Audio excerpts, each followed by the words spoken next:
बलि ने कहा, गुरुजी कितना मेरा सौभाग्य है, मेरे द्वार पे भगवान मांगने आया। उसी समय बलि ने वो लोटा मंगवाया, टोंटीदार, जिसमें टोंटी लगी हुई होती है जहां से जल गिरता है।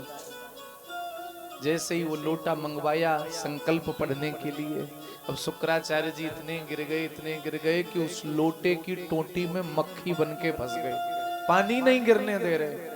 भगवान ने सोचा अभी तक गुरु चेला का मामला था, मैंने सोचा मैं बीच में ना बोलूं, अब गुरु जी मक्खी बन गए तो कम से कम मक्खी तो उड़ा ही देनी चाहिए। हा? तो पास में एक कुश का तिनका पड़ा था, भगवान ने वो तिनका उठाया और जैसे ही लोटे की टोंटी में डाल करके घुमाया तो उसी समय शुक्राचार्य जी फड़फड़ा करके बाहर निकले। उनका एक डिप्पर बंद हो गया, काना हो गए महाराज, आंख फूट गई। हा? अच्छा एक बात कहें, किसी व्यक्ति की अगर आंख खराब है तो काना उसे नहीं कहा गया। शास्त्र ने काना किसे कहा है? जो दूसरों को धर्म कर्म करने से रोके। बलि जब दान कर रहा था तो ये शुक्राचार्य जी ने क्यों रोका? भाई वो तो अपने धन का दान कर रहा था, इन्होंने अपने लोभ लालच में रोक लिया कि अगर ये चेला लुट गया तो मुझे दक्षिणा कौन देगा? है? तो जो दूसरों को धर्म कर्म करने से रोकता है सज्जनों, शास्त्र ने और संतों ने असली काना उसे कहा है। कोई अगर 100 रुपए का दान कर रहा हो कहीं तो कह दो भैया 100 नहीं 111 शुभ होता है। कोई कहीं 500 का दान करे, 500 नहीं भैया 551 का दान शुभ होता है। कोई कहीं 1000 दान कर रहा है, 1000 नहीं 1101 कर दो, शुभ होगा। ऐसे लोग होने चाहिए, लेकिन नहीं, हम और आप तो किसी कोई व्यक्ति दान कर रहा हो तो इसे रोकते हैं, नहीं नहीं 500 नहीं 250 करो, है? इतने नहीं इतने करो। हा? अच्छा दान की बारी आ जाए तो कंजूसी दिखाएंगे, अपने ऊपर खर्च करने की बारी आ जाए तो पता वही लोग क्या कहेंगे? जो दान करने से रोकते हैं वो कहेंगे किस लिए कमाते हो, सारा जीवन किस लिए कमाया? इसीलिए, कंजूसी के लिए। कंजूसी नहीं करो, दिल खोल के खर्च करो। अच्छा भगवान की कथा कीर्तन में तो कंजूसी दिखवाएंगे वो लोग, और वहीं अगर शादी हो रही हो ना, बेटे की शादी हो रही हो तो पूछ लें भैया शादी में 3 प्रकार की मिठाई बनवा रहे हैं, ठीक रहेगा? तो वही लोग जो दान करने से रोकते हैं वो पता क्या कहेंगे?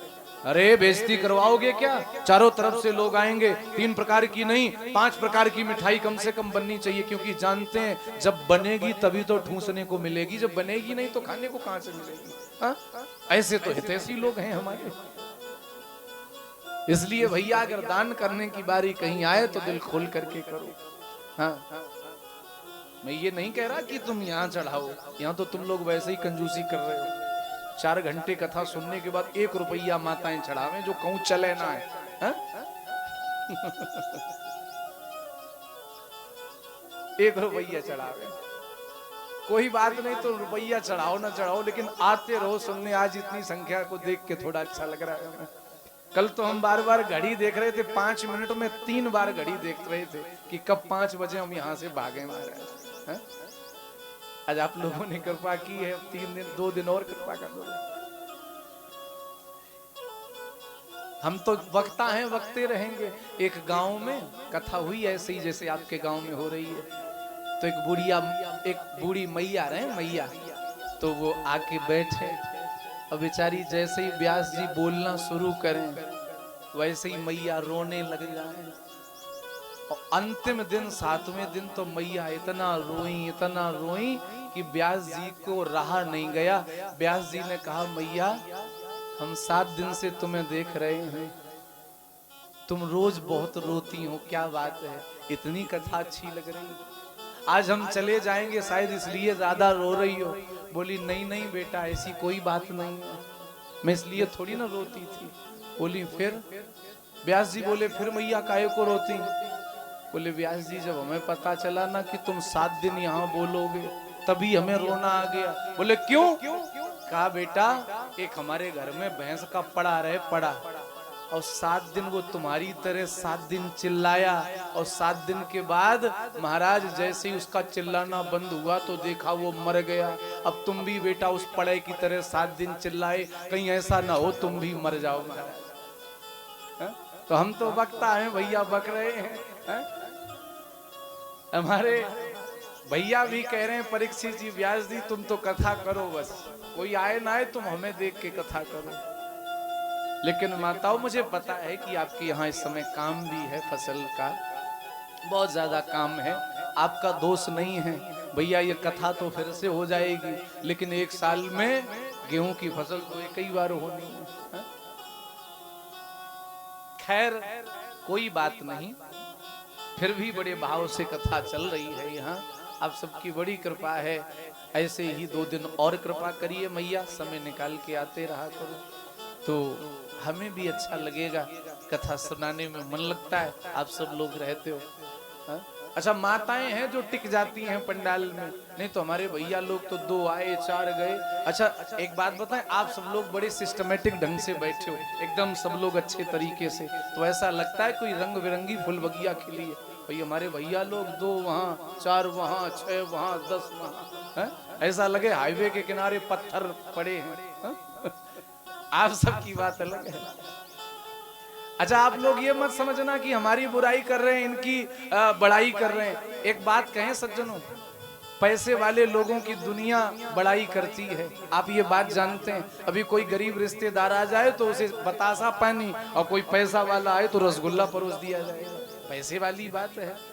हम और आप सब हैं भैया गरीब, और ये माताएं हैं पैसे वाली। पता है कैसे?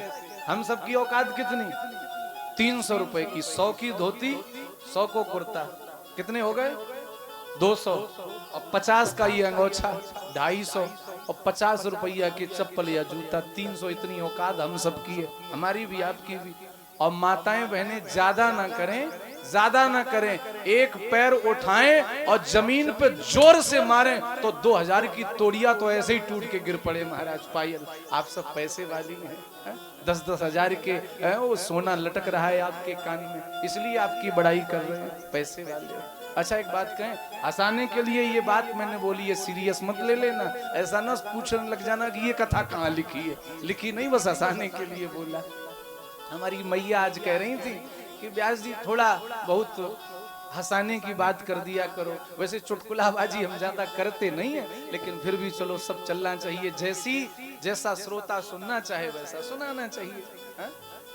आओ जरा एक पल हम और आप सब भगवान नाम संकीर्तन करें, कोई भजन गाओ बढ़िया, और इसके बाद फिर आगे कथा सुनेंगे। श्री राधे श्री श्याम।